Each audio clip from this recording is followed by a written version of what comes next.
রঙের হাওয়ায় ভেসে যাব রঙের দুনিয়া। বাংলাদেশের জনপ্রিয় দুই অভিনেত্রী মেহজাবিন চৌধুরী ও তাসনিয়া ফারহিন নাটক, সিনেমা ও ওটিটি প্ল্যাটফর্মে তাদের অসাধারণ অভিনয় দক্ষতা এবং জনপ্রিয়তা দর্শকদের মুগ্ধ করেছে।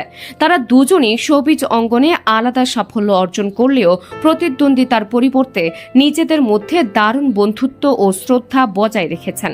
পর্দার বাইরে ব্যক্তিগত জীবনে মেহজাবিন ও ফারহিন একে অপরের ভালো বন্ধু।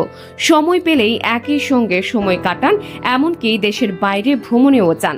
তাদের এই বন্ধুত্বপূর্ণ মুহূর্তগুলো সামাজিক মাধ্যমে ভক্তদের নজর কেড়েছে।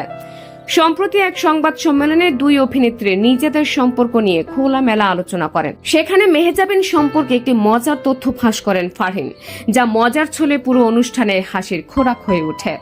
ফারহিন জানান, মেহজাবিন অনলাইন শপিং এর প্রতি খুবই আসক্ত। তার কথায়, মেহজাবিন আপু প্রতিদিনই কিছু না কিছু অর্ডার করেন এবং ওনার পার্সেল প্রতিদিনই আসে।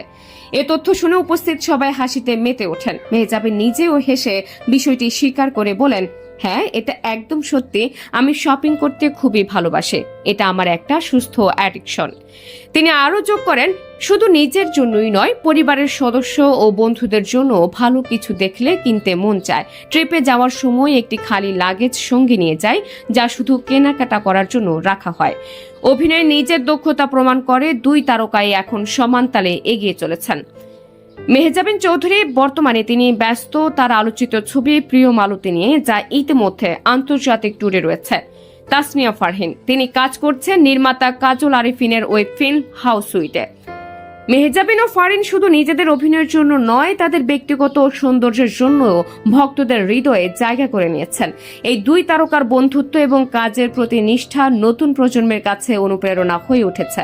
তাদের এই ইতিবাচক সম্পর্ক ও পেশাদারিত্ব প্রমাণ করে প্রতিদ্বন্দ্বিতার চেয়ে পারস্পরিক শ্রদ্ধা ও সমর্থন শিল্পীদের এগিয়ে যেতে সাহায্য করে। শোবিজ অঙ্গনে এই দুই নক্ষত্র নিজেদের কাজ ও বন্ধুত্ব দিয়ে দর্শকদের হৃদয় জয় করে চলেছেন। তাদের প্রতিটি পদক্ষেপেই ভক্তদের জন্য আগ্রহের বিষয়। মেহজাবিন ও ফারহিনের বন্ধুত্ব, ক্যারিয়ার এবং ভবিষ্যতের সফলতার জন্য শুভকামনা রইল।